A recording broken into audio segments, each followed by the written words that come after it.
गोस्वामी आज आपके लिए दुर्गा सप्तशती का चौथा अध्याय लेकर के आई हूँ।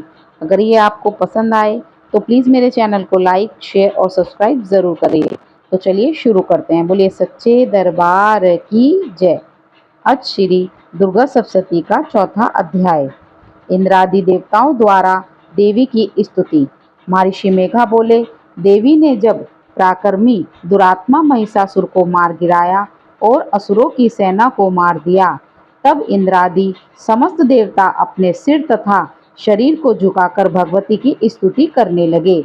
जिस देवी ने अपनी शक्ति से यह जगत व्याप्त किया है और जो संपूर्ण देवताओं तथा महर्षियों की पूजनीय है, उस अंबिका को हम भक्ति पूर्वक नमस्कार करते हैं। वह हम पर सदा कल्याण करे।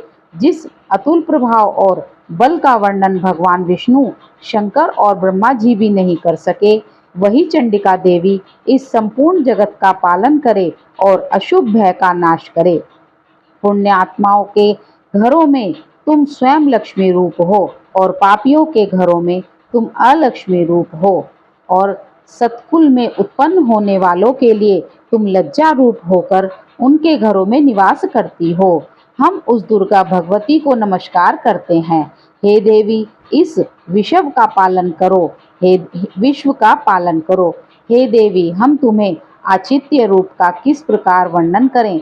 असुरों के नाश करने वाले भारी पराक्रम तथा समस्त देवताओं और दैत्यों के विषय में जो तुम्हारे पवित्र चरित्र हैं, उनको हम किस प्रकार वर्णन करें।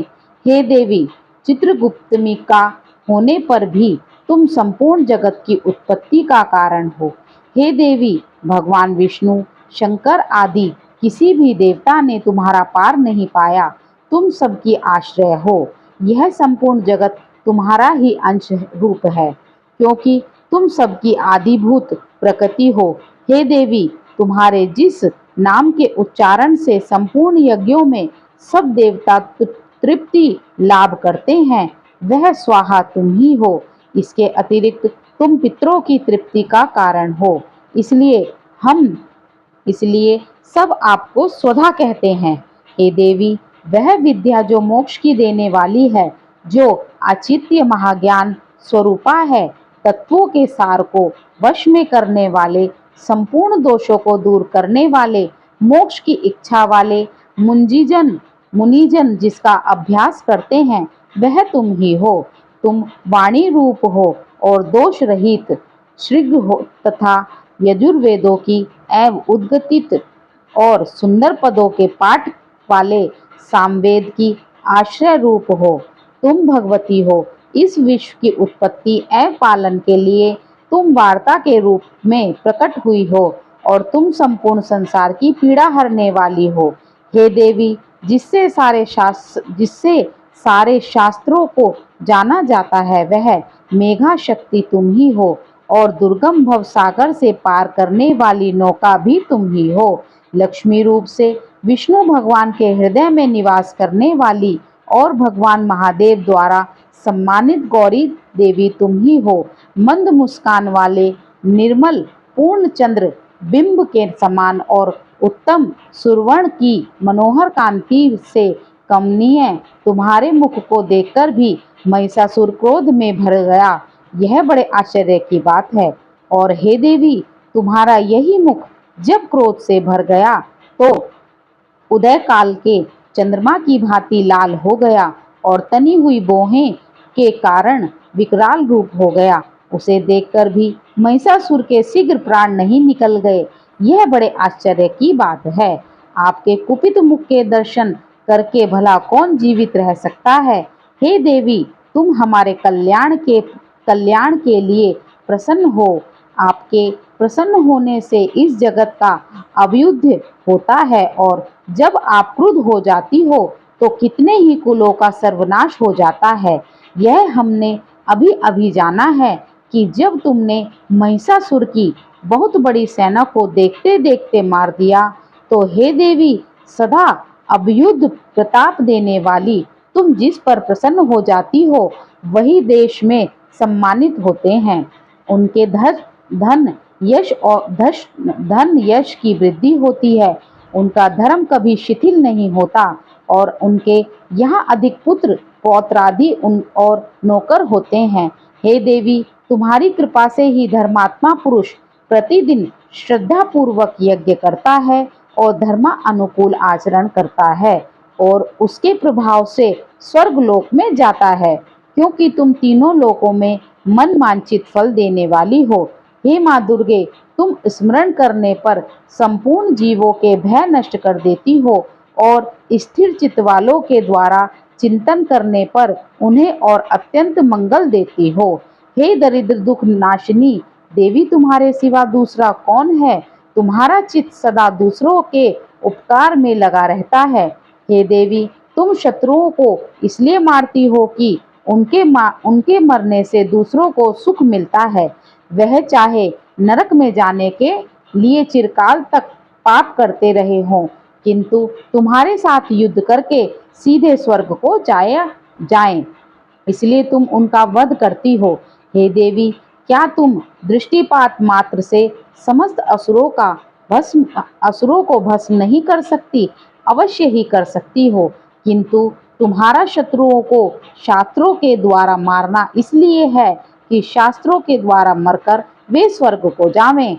इस तरह से हे देवी, उन शत्रुओं के प्रति भी तुम्हारा विचार उत्तम है। हे देवी, तुम्हारे उग्र खंडक की चमक से और त्रिशूल की नोक की कांति की किरणों से असुरों की आंखें फूट नहीं गई। उनका कारण यह है कि वे किरणों से शोभ्यमान तुम्हारे चंद्रमा के समान आनंद प्रदान करने वाले सुंदर मुख को देख रहे थे।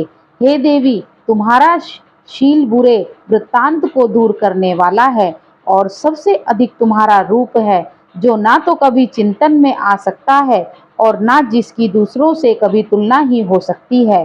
तुम्हारे बल व पराक्रम शत्रुओं का नाश करने वाला है। इस तरह तुमने शत्रुओं पर भी दया प्रकट की है। हे देवी, तुम्हारे बल की किसके साथ बराबरी की जा सकती है तथा शत्रुओं को भय देने वाला इतना सुंदर रूप भी और किसका है? हृदय में कृपा और युद्ध में निष्ठुरता, यह दोनों बातें तीनों लोकों में केवल तुम्ही में देखने में आई हैं। हे माता, युद्ध भूमि में शत्रुओं को मारकर तुमने उन्हें स्वर्ग लोक को पहुंचाया है। इस तरह तीनों लोकों की तुमने रक्षा की है तथा उन अनमत असुरों से जो हमें भय था उसको भी तुमने दूर किया है। तुमको हमारा नमस्कार है। हे देवी, तुम शूल तथा खंडक से हमारी रक्षा करो तथा घंटे की ध्वनि और धनुष की टंकोर से भी हमारी रक्षा करो। हे चंडिके, आप अपने शूल को घुमाकर पूर्व, पश्चिम, उत्तर तथा दक्षिण दिशा में हमारी रक्षा करो।